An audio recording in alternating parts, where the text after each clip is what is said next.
नमस्कार, VTV India देख रहे सभी दर्शकों का बहुत बहुत स्वागत एवं आभार। मैं शिबू खान। आज के चुनावी चौपाल में हम पहुंच चुके हैं रायबरेली, जो कि बहुत ही हॉट सीट पे मानी जा रही है। इस वक्त हम मौजूद हैं पंचवटी में, जो सिविल लाइंस में स्थित है।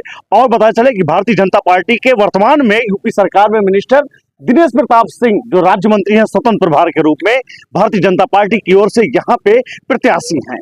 हम उनके दरवाजे मौजूद हैं और यहाँ पे उनके सामने समर्थकगण यहाँ मौजूद हैं। हम उनसे चर्चा करेंगे और जानेंगे कि वर्तमान में जो चुनाव चल रहा है उस चुनाव में किस तरीके से माहौल बना हुआ है। साथ ही जानेंगे भारतीय जनता पार्टी के प्रत्याशी या यूं कहें उनके समर्थक किस बड़ी भूमिका से अपनी जिम्मेदारी का निर्वहन करते नजर आ रहे हैं। जी सर, अपना नाम बताएं। धर्मेंद्र प्रताप सिंह। धर्मेंद्र जी, चुनाव यहाँ 5वें चरण में है और भाजपा का और कांग्रेस के साथ बेहद टक्कर मानी जा रही है, क्या लगता है? निश्चित तौर पर टक्कर बहुत ज्यादा टक्कर तो नहीं होनी चाहिए, क्योंकि विगत 10 वर्षों में जिस तरह से प्रदेश सरकार और केंद्रीय नेतृत्व ने जिस तरह से विकास की गंगा यहाँ बहाई है और कांग्रेस यहाँ नदारद रही है, तो मेरी समझ में आ रहा है कि यहाँ पर कोई टक्कर नहीं है, सिर्फ एक नाम का शिगुफा है। और जिसको इस बार वो शिगुफा भी कांग्रेस पार्टी के साथ ही साथ ये खत्म हो जाएगा, दफन हो जाएगा, क्योंकि पब्लिक यहाँ की विकास चाहती है, जन समस्याओं को सुलझाने वाला अपना बेटा चाहती है, अपना जनप्रतिनिधि चाहती है, जो लगातार क्षेत्र में रह करके उनकी समस्याओं का निराकरण कर सके, और साथ ही साथ जो कम से कम सैकड़ों योजनाएं केंद्र सरकार और प्रदेश सरकार मिलकर चला रही है, उनका लाभ आम पब्लिक को पहुंचा सके। और उसमें कांग्रेस पार्टी दूर दूर तक कहीं नहीं है। कांग्रेस के पक्ष में जो लोगों का कहना यह है कि हम यहाँ सांसद नहीं, हम प्रधानमंत्री बनाने जा रहे हैं, इस पर क्या कहेंगे आप? देखिए, प्रधानमंत्री का तो नहीं कहेंगे।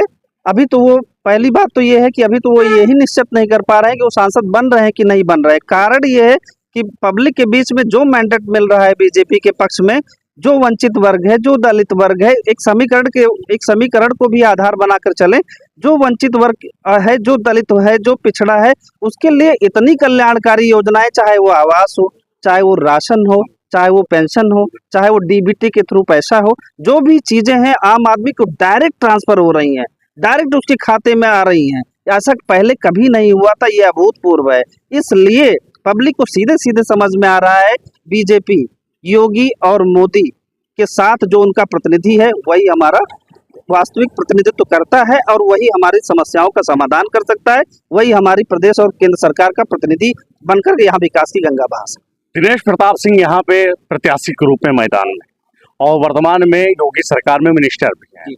ऐसी कौन सी 3 प्रमुख योजनाओं का लाभ रायबरेली वासियों को दिया है जिससे आपको उम्मीद है कि जनता साथ में? माननीय मंत्री जी इसके पहले कई बार से कई टेन्योर में वो एमएलसी रहे हैं। एमएलसी की निधि बहुत ज़्यादा नहीं होती है, लेकिन उनका दखल रहा है। उनका दखल इस क्षेत्र की जनता के लिए लगातार उन्होंने सरकारों से, विभिन्न सरकारों से तमाम तरह की योजनाएं, चाहे वो सड़क हो, नाली हो, बिजली हो, पानी हो, सब के लिए उन्होंने व्यवस्था करने की, अपने इस क्षेत्र में व्यवस्था करने की कोशिश की है एमएलसी रहते हुए।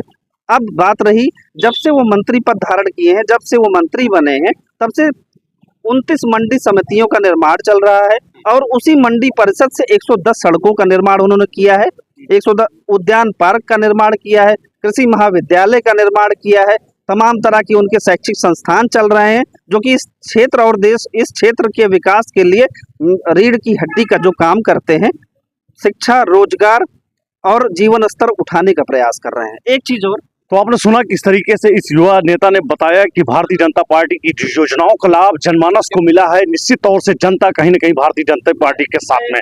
जी बताएं। मैं एक बात और कहना चाहता हूँ, यहाँ पर जो है, यहाँ पर वास्तव में लड़ाई सिर्फ इसी बात की है कि बड़ा नाम जीत रहा है या बड़ा काम जीत रहा है। बड़ा नाम को लोग नकार चुके हैं। कारण ये कि उनको अपनी समस्याओं का उन्हें समाधान चाहिए, अपना बेटा चाहिए, अपना प्रतिनिधि चाहिए, ना कि 5 साल, एक बार जीतने के बाद 5 साल के लिए दिल्ली बैठ जाएं, उसके बाद अगर बीच में आप आओगे नहीं तो जन समस्याओं को सुनोगे कैसे?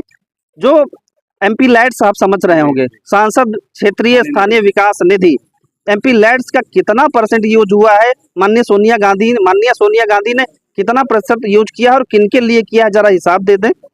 एमपी लैट्स किस लिए होता है?